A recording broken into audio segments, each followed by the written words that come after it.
Hello, everyone. This is Kathy Quince at Cool Choices. I'm delighted you could join me today to talk about the fun, social, and easy way to accelerate sustainability. As a bit of background, Cool Choices is a nonprofit. We inspire individuals, businesses, and whole communities to adopt environmentally sustainable practices. And I'll talk a bit more about how we do that as we go along. My own background is I spent about 2 decades in energy efficiency and really became obsessed with human behavior and how we get individuals, whether individually or collectively, to adopt the kinds of changes we need them to adopt, and hence my work at Cool Choices now.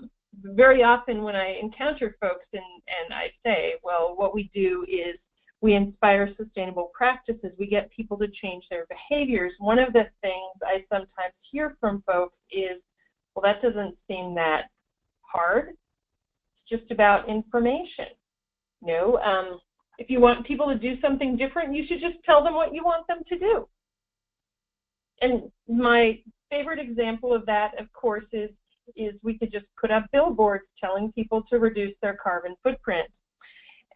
And while it might strike you that that's not particularly effective, I would submit that in any number of ways, we routinely put information in front of people as our strategy for changing their behaviors.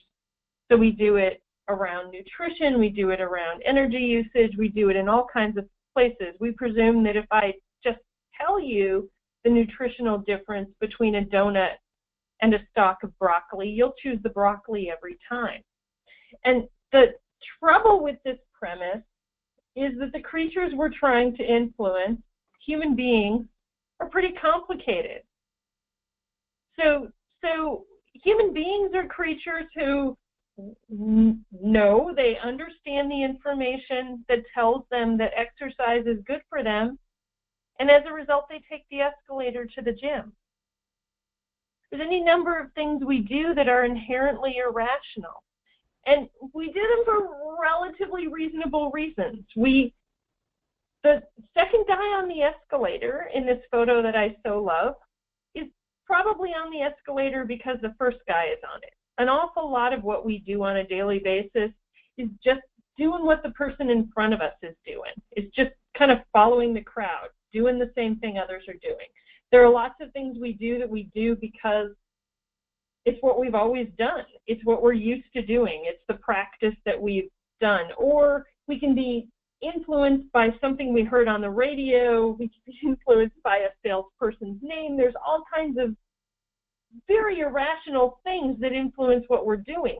It's pretty rare for us to sit down with a pile of information and really think about a practice and weigh the pros and cons of one practice over another. And part of why that's rare is because there's so many decisions we have to make in the course of a single day. And there's so many issues competing for space in our brains. I'm thinking about when I need to pick up who from soccer practice. I'm thinking about the report that's due at work next week, the conversation I had with my sister last night. There's all kinds of stuff competing for cognitive space in my head. Thinking about how I get to the gym is not something I'm going to spend a bunch of time on. Hence the guys on the escalator. So when we think about, okay, we want people to change these very basic practices in their lives. We want them to do things in a more sustainable way at home and at work and in their community. We really have to recognize what the challenge is ahead of us. And so when we looked at this at Cool Choices, we looked at the behavior change literature, and we really concluded that we needed to come at change differently. If we want change to happen, from our perspective, there are 3 key components.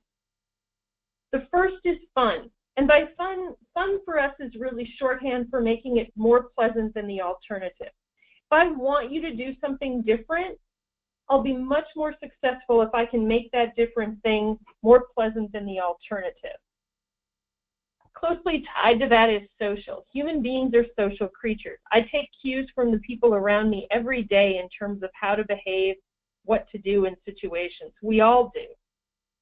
So the more we can make what we're doing visible so that people can see what other people are doing to be sustainable, the more sticky it becomes. And then finally, it's really important that sustainability be easy. we're asking people to do things that seem like Herculean tasks, that's a really enormous ask.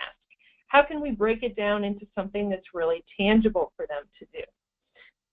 The fun, social, and easy paradigm really works with change in any number of fields. There are, though, particular challenges we face when we're encouraging people to adopt environmental action.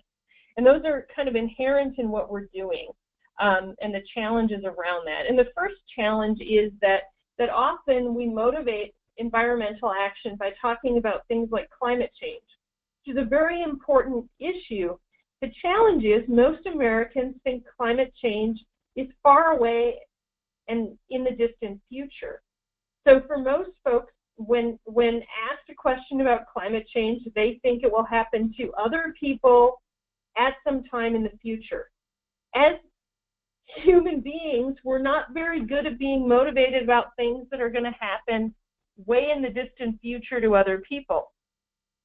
And I think there's a similar challenge here, even in the way we sometimes frame our corporate sustainability goals. When we talk about what we want to accomplish by 2030 or 2040, that's a long time after a bunch of us are going to retire. It's really hard to be motivated about that. So thinking about how instead of framing this as a far away thing, how do you frame it as something more immediate? Humans are really good at reacting to things that are right in front of our faces. So, for example, we think it's really effective to frame it as a kind of friendly competition in one frame or another. Maybe it's how much better can accounting do versus IT at shutting off computer monitors at the end of the day. It might be one facility against another facility. It might be individuals against each other about recycling rates. Something that really grabs folks and creates that this is an immediate competition with people I know. It's local and it's immediate. That's much more powerful for folks.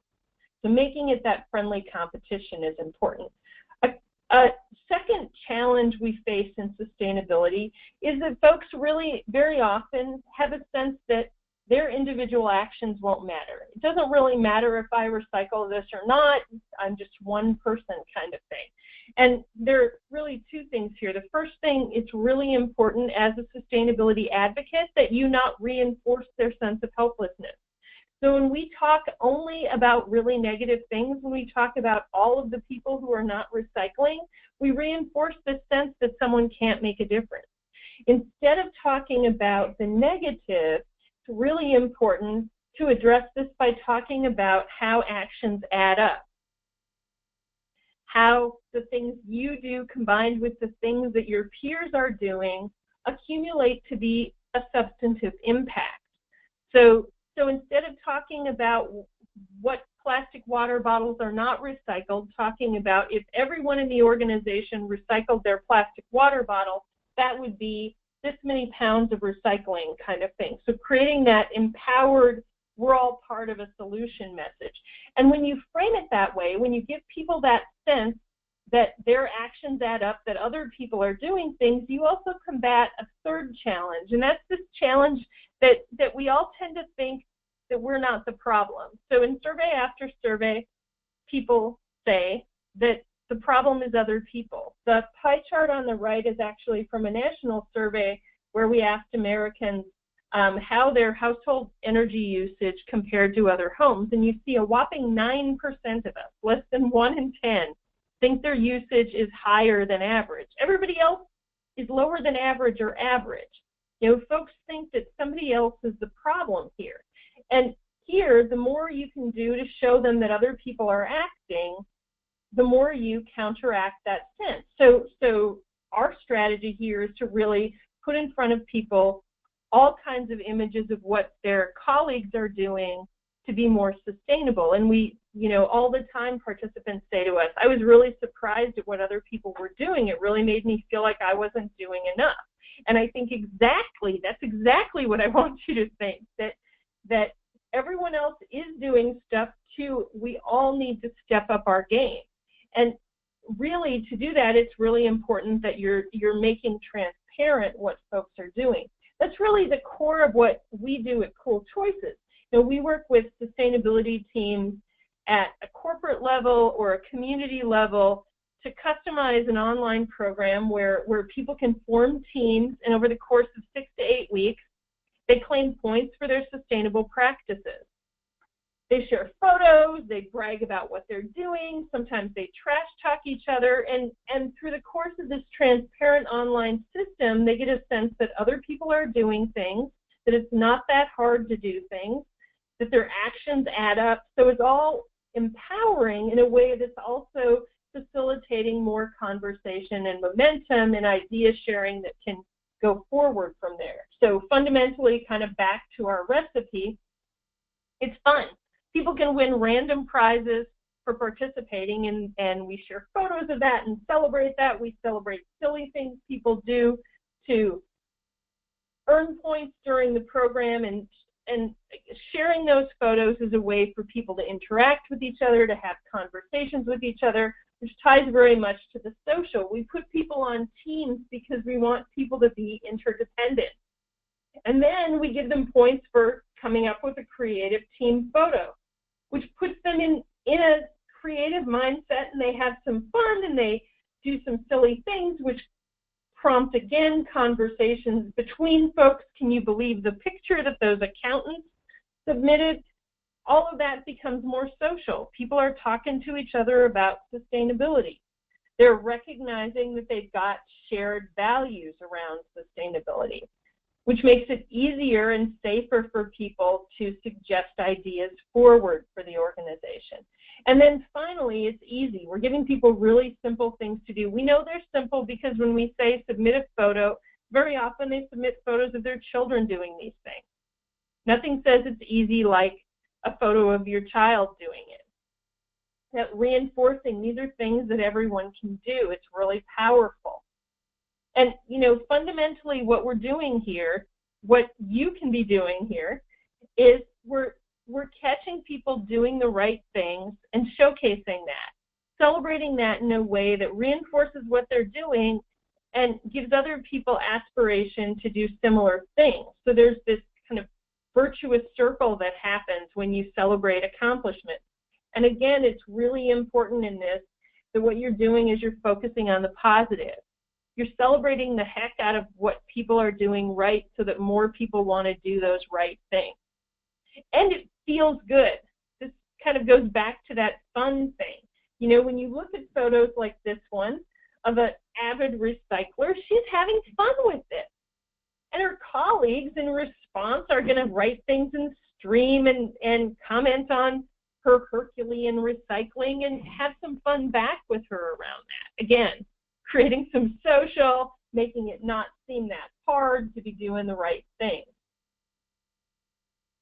Ultimately, our aim in this is to make sustainability cool, to reframe how people think about sustainability. I don't want sustainability to be a drudgery kind of, I have to do these things. I want people to see how practicing sustainability, how reducing waste in their lives, how biking to work or turning down the volume of all of those screens in their house so that they have some time to talk to each other can improve the quality of their lives. I want people to get excited about quality over quantity.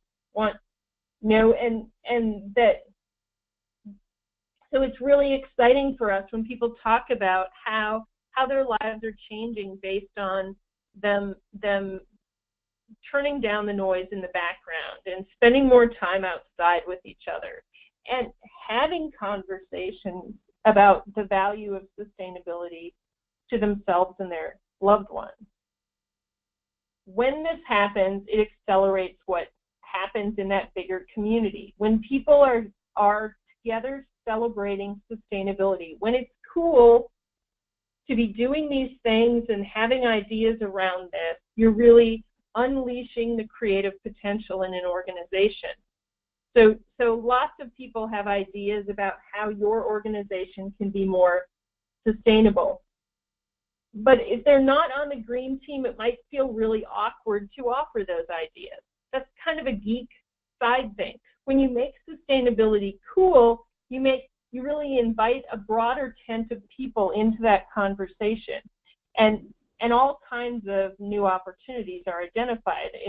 In our work, we see terrific opportunities happening, people identifying amazing ways to save resources around procurement and other places because they're having those bigger conversations about how sustainability can happen, because a bigger group of people feels included and feels empowered to offer their ideas.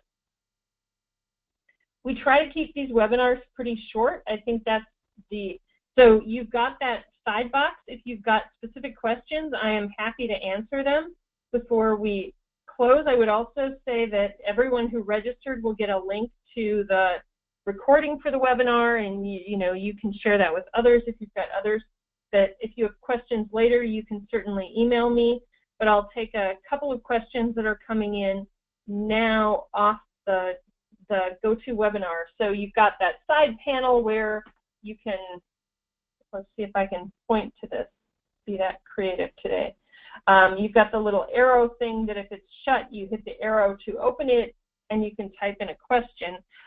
There's a question here about the asking why are we doing this in a 6 to 8 week time frame versus in an ongoing way, and it ties back to the point I made earlier about immediacy. When you say to folks, well, we're going to have an ongoing initiative to recycle, everyone should recycle all the time, that can become not very immediate or urgent. We find that by doing an initial program that's 6 to 8 weeks, and that's really dependent on what folks prefer, you can engage people, get them excited, build some momentum, generate a lot of ideas, and then you can leverage that into other things subsequently, and we have various options for follow-on activities.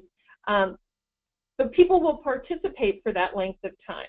When you say this is an ongoing thing, you get much lower participation. It's hard to hold that momentum. It's that piece about people needing things to be local and immediate. And we've settled on 6 to 8 weeks because it's really a length of time that people will have attention spans, and it's long enough that we get some participation levels.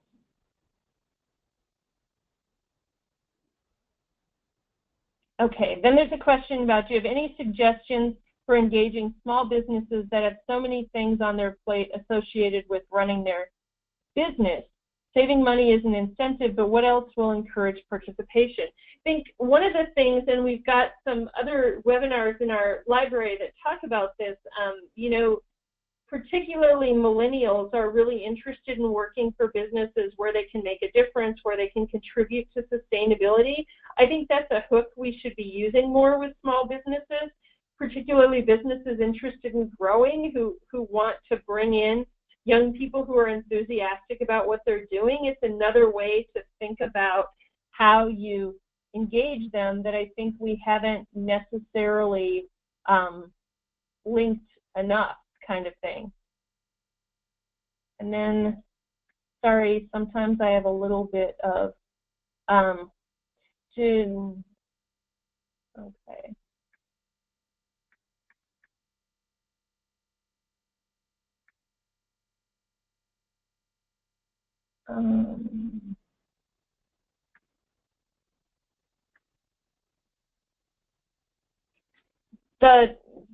It looks like those are the questions I've got. If you have more questions later, do feel free to reach out to me. We're always happy to talk to individuals or organizations about ways to accelerate sustainability. Thanks again for joining me today, and have a great rest of your day. Thanks so much. Bye.